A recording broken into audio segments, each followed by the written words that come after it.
Bismillah, Assalamualaikum warahmatullahi wabarakatuh. Innal hamdalillah nahmaduhu wa nasta'inuhu wa nastaghfiruh wa na'udzu billahi min syururi anfusina wa min sayyi'ati a'malina. Man yahdihillahu fala mudilla lahu wa may yudlil fala hadiya lahu. Asyhadu an la ilaha illallah wa asyhadu anna Muhammadar Rasulullah. Amma ba'd. Segala puji bagi Allah Ta'ala yang telah memberikan kita nikmat sehat dan nikmat iman, sehingga di sini saya bisa menyelesaikan chapter book yang berjudul Analisis Validitas dan Reliabilitas Instrumen dalam Penelitian Kuantitatif. Chapter dengan yang judul Instrumen Berkualitas, Data Berkualitas, Analisis Validitas dan Reliabilitas dan Penelitian. Jadi dalam dokumen ini itu menyajikan beberapa rangkaian konsep, metode, hasil uji, interpretasi, serta rekomendasi praktis untuk memastikan instrumen penelitian kuantitatif, terutama kuesioner yang memiliki kualitas yang memadai agar data penelitian dapat dipertanggungjawabkan secara ilmiah. Ya walaupun tidak secara mendalam ya, karena keterbatasan waktu juga, karena saya tidak sempat untuk mengejar semuanya. Jadi ya saya langsung saja masuk ke slide selanjutnya. Pertama ada kata pengantar, yaitu ucapan terima kasih kepada Allah Subhanahu wa Ta'ala atas rahmat dan bimbingannya sehingga penulisan buku chapter ini alhamdulillah selesai. Penulis menghargai dukungan semua pihak dan membuka diri terhadap kritik serta saran untuk perbaikan.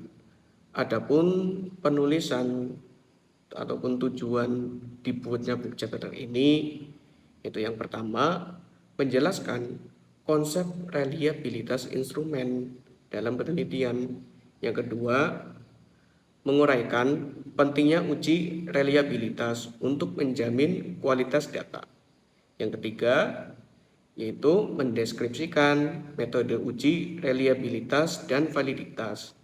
Yang selanjutnya yaitu membimbing peneliti dalam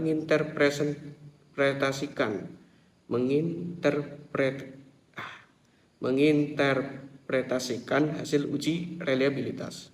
Yang selanjutnya yaitu menjadi panduan yang praktis bagi mahasiswa ataupun peneliti dan praktisi pendidikan. Lanjut ke slide berikutnya.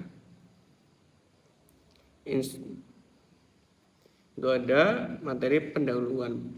Peran instrumen dalam penelitian itu apa? Instrumen penelitian berfungsi sebagai alat pengumpul data.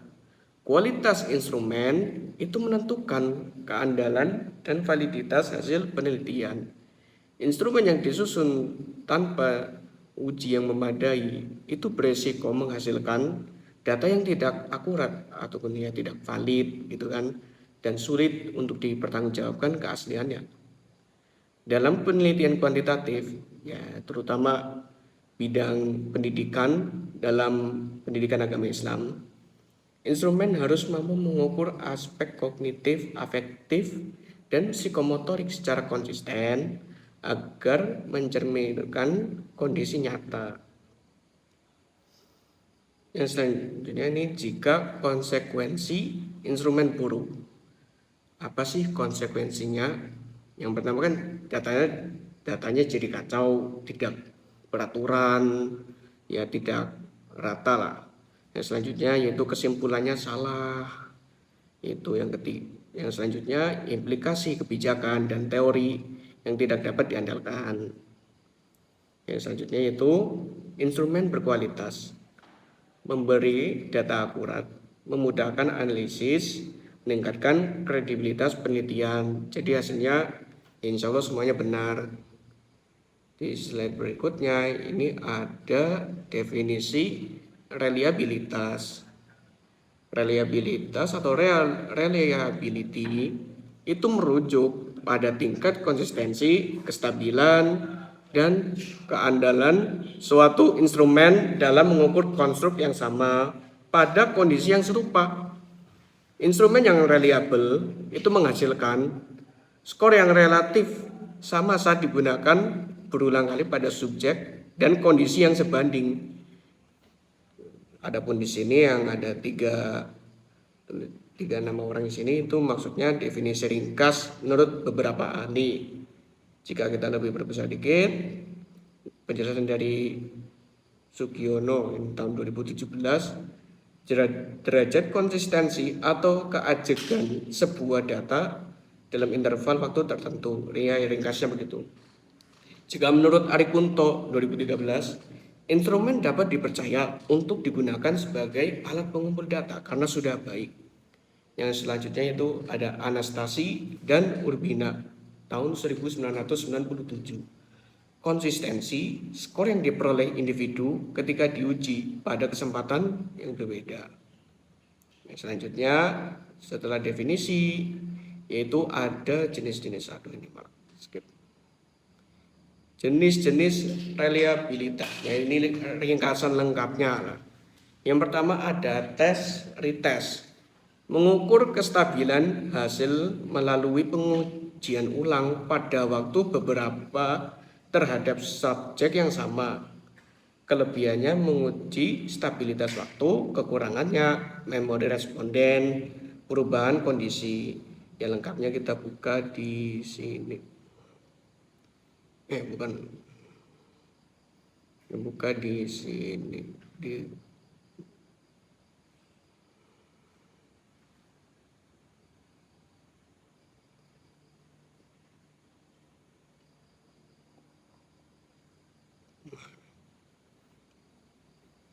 Oke, yang pertama ada tes reliability.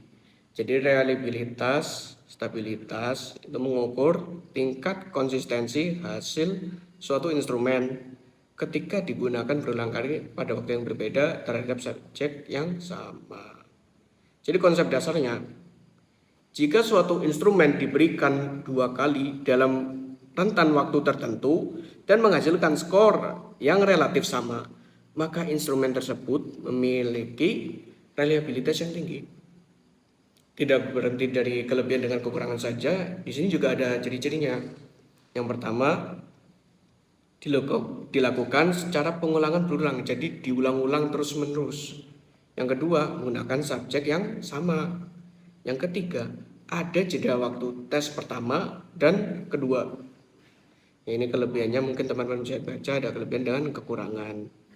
Kita kembali ke PPT yang tadi, yaitu yang kedua ada reliabilitas kesetaraan. Perbandingan dua instrumen setara diberikan pada kelompok sama sekaligus, menghindari efek ingatan, tetapi sulit mendesain tes setara. Ataupun gimana maksudnya, kita buka dulu. Jadi reliabilitas kesetaraan ini tuh mengukur pada kekonsistensian antara dua instrumen yang berbeda namun setara dikarenakan memiliki kesulitan dan isi yang sama. Jadi konsepnya ada dua bentuk tes yang diberikan kepada kelompok yang sama. Setelahnya kita bandingkan kedua hasil tersebut. Ciri-cirinya menggunakan dua instrumen sudah jelas. Isi dan tingkat kesulitannya itu setara, jadi nggak mudah, nggak susah juga, jadi setara, imbang lah. Terus yang ketiga itu diberikan waktu yang sama di waktu itu juga. Untuk kelebihannya, yang pertama itu menghindari efek mengingat jawaban. Yang kedua itu lebih objektif ketimbang tes retest. Dari kelebihan pasti ada kekurangannya juga. Yang pertama, susah membuat dua instrumen yang benar-benar seimbang ataupun setara, ya karena pasti di sisi lain tinggi, sisi lain rendah, ibarat apa ya? Di sisi lain itu gampang, sisi lain ada yang lebih susah, jadi ya susah untuk diimbangin. Terus yang selanjutnya yang kedua itu memakan waktu dan usaha yang besar. Kita kembali lagi ke PPT yang tadi. Itu yang ketiga ada konsistensi internal. mengukur sejauh mana item-item dalam satu instrumen saling berkorelasi. Cronbench alpha, split half, Coulter, Richardson praktis, tetapi tidak mengukur stabilitas waktu. Penjelasan di sini.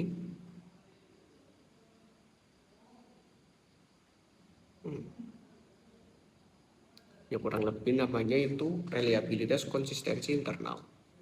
Jadi reliabilitas ini itu lebih mengukur sejauh mana item-item dalam satu instrumen yang saling konsisten dalam mengukur suatu konstruk. Jadi konsep dasarnya, jika semua item dalam instrumen mengukur hal yang sama, maka hasilnya akan saling berkorelasi. Metode yang sering digunakan ya tadi Cronbench alpha, split half, Coulter, Richardson, ya itu mungkin yang disebutin tadi ya, itu metode yang paling sering dipakai. Ciri-cirinya dilakukan sekali pengukuran saja. Yang kedua, menganalisis hubungan antar item. Kelebihannya apa? Ya lebih praktis. Yang kedua, sering digunakan untuk penelitian. Walaupun praktis dan sering digunakan dalam penelitian pun masih ada kekurangannya. Ya karena tidak ada yang sempurna. Yang pertama, tidak mengukur stabilitas waktu. Yang kedua, sensitif terhadap jumlah item. Oke, lanjut yang selanjutnya itu inter-rater, antar penilai. Menguji kesepakatan antar penilai pada data subjektif itu mengurangi subjektivitas individual, tetapi memerlukan pelatihan penilai. Jadi gambar ilustrasi di samping ini itu menunjukkan metodologi pengukuran reliabilitas berbagai konteks pengukuran. Maksudnya apa? Inter-rater antar penilai, kok maksudnya menguji kesepakatan antar penilai pada subjektif itu gimana? Ini maksudnya pada reliabilitas ini itu biasanya digunakan untuk mengukur tingkat kesepakatan antara 2 ataupun 3 penilai. Jadi inter-rater berarti nggak cuma satu penilai, berarti ada 2, 3, 4, 5 atau 6, mungkin bisa lebih gitu ya. Tapi dalam memberikan penilaian objeknya itu sama, satu.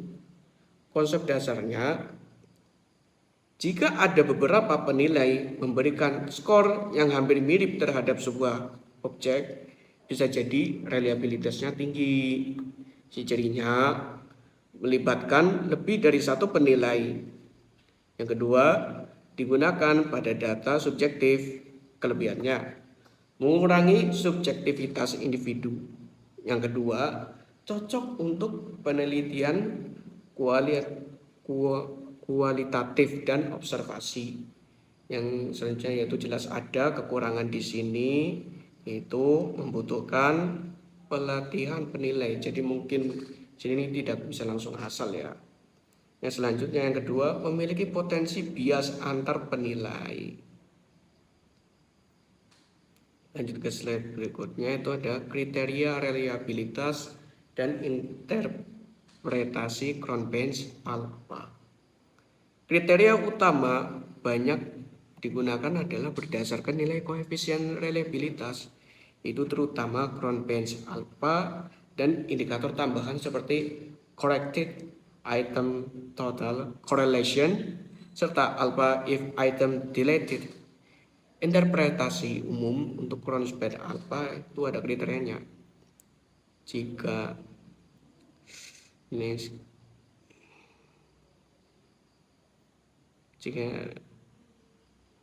memiliki nilai 0,90 dengan tanda ini, saya lupa ini simbolnya gimana, mungkin lebih besar ya, lebih besar dari 90 itu sangat tinggi. Excellence 0,80 sampai 0,89 ini tinggi, good. Yang selanjutnya ada 0,70 sampai 79 ini cukup, acceptable. Yang selanjutnya ada 0,60 sampai 69 ini marginal, eksploratif. Terus ada kurang dari 60 ini tidak reliable. Sini ada catatan nih. Nilai alfa yang sangat tinggi atau 0,95 tadi itu mungkin yang lebih sangat tinggi. Ini dapat mengidentifikasi redundasi item, corrected item total correlation ya lebih dari 30 biasanya diterima kurang dari 30 menunjukkan itemnya itu lemah. Jadi maksudnya kriterianya itu kriteria reliabilitas ini digunakan untuk menilai sebuah instrumen. Apakah instrumen tersebut cukup konsisten untuk dipakai dalam penelitian atau bersumber berbagai literatur. Kriteria ini pada umumnya berbasis pada nilai koefisien reliabilitas, terutama Cron-Benz alpha, serta indikator tambahan seperti corrected item total correlation dan alpha if item deleted. Namun sebagian besar penelitian ini sepakat bahwa instrumen dianggap reliable jika koefisiennya berada pada kisaran lebih dari 70. Meskipun dalam penelitian eksploratif nilai kurang dari 60 itu masih dapat diterima. Ini menurut Tafakol dan Denning 2011 dan Taber 2018. Nah, di sini ada kriterianya ini berdasar. Kalau yang pertama kriteria menurut Cron-Benz alpha. Jadi ukuran yang paling umum untuk menentukan reliabilitas ya seperti tadi kurang dari 90 ini sangat tinggi ya, begitulah kurang lebihnya ya seperti itu. Yang selanjutnya itu metodologi penelitian, desain dan sampel. Jadi desain penelitian ini maksudnya pendekatan kuantitatif deskriptif. Pendekatan kuantitatif deskriptif. Apa itu?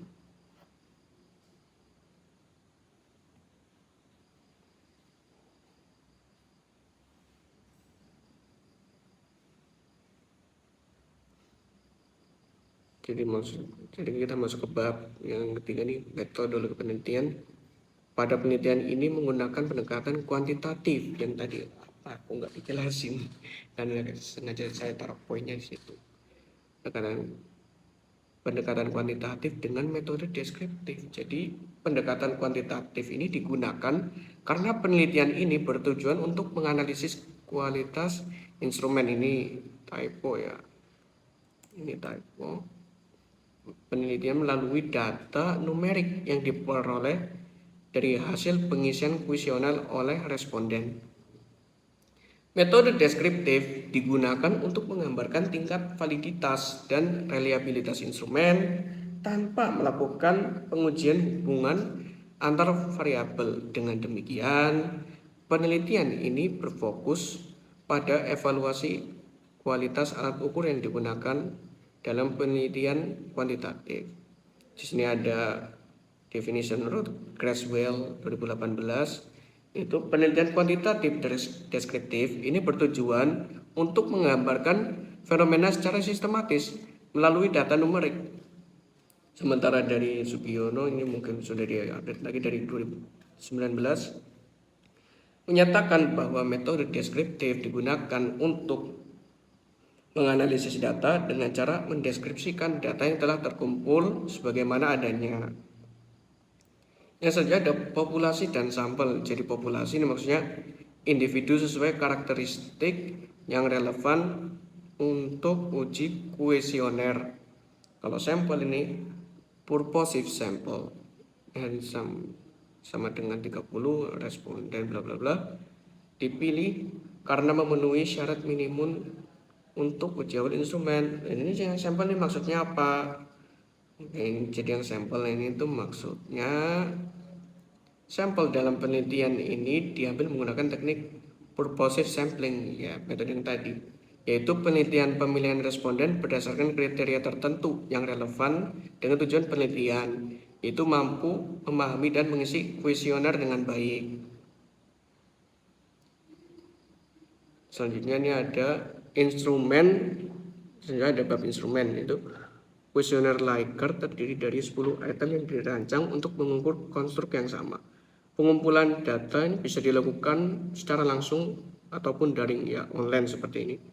Analisis menggunakan SPSS, ini merupakan aplikasi dari IBM kalau nggak salah, saya cari infonya tadi. Ya karena berbayar jadi saya belum coba untuk lanjutnya karena saya belum nemu lagi yang lain. Yaitu dengan ada beberapa kriteria. Yang pertama uji validitas, corrected item total, correlation, ya kriterianya kurang lebih lebih dari 30 itu sama dengan valid. Yang kedua, uji reliabilitas current bench alpha. Ini kriterianya yaitu lebih dari 70 itu dikatakan reliable, adapun lebih dari 60 itu masih bisa diterima. Yang ketiga itu ada analisis tambahan, ya current bench alpha if item deleted. Itu berguna untuk mendeteksi item yang menurunkan konsistensi instrumen.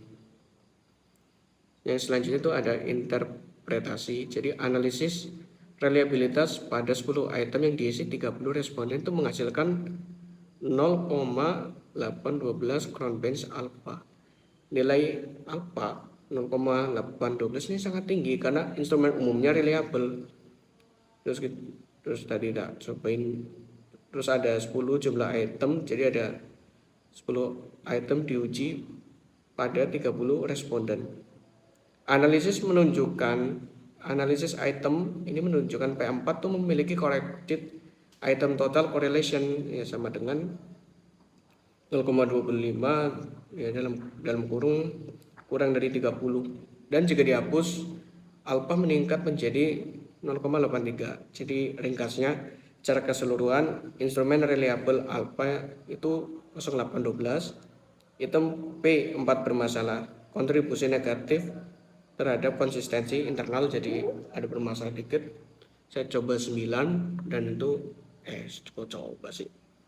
Terus saya coba dengan 9 item dan hasilnya itu valid, ya.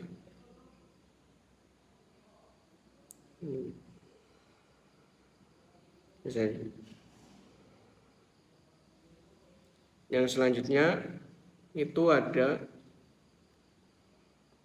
kesimpulan, saran, dan rekomendasi praktis. Jadi kesimpulan utamanya yaitu instrumen menunjukkan current bench alpha sama dengan 0,812. Ini tergolong reliable dan layak digunakan. Yang kedua, terdapat satu item bermasalah P4 dengan korelasi item total 0,25. Dari penghapusan ini meningkatkan alpha, jadi item perlu dihapus ataupun direvisi. Yang ketiga, evaluasi reliabilitas, baliknya tidak hanya bergantung pada satu angka, melainkan kombinasi alpha ataupun korelasi item total ataupun alpha if item deleted. Jadi saran praktisi untuk peneliti mungkin seperti saya ataupun teman-teman yang lain, revisi atau ganti item yang tidak valid ataupun reliable, kayak contoh tadi P4 agak bermasalah, itu mungkin agak direvisi ataupun diganti angkanya menjadi 9, 8, ya sampai sekiranya angkanya itu benar.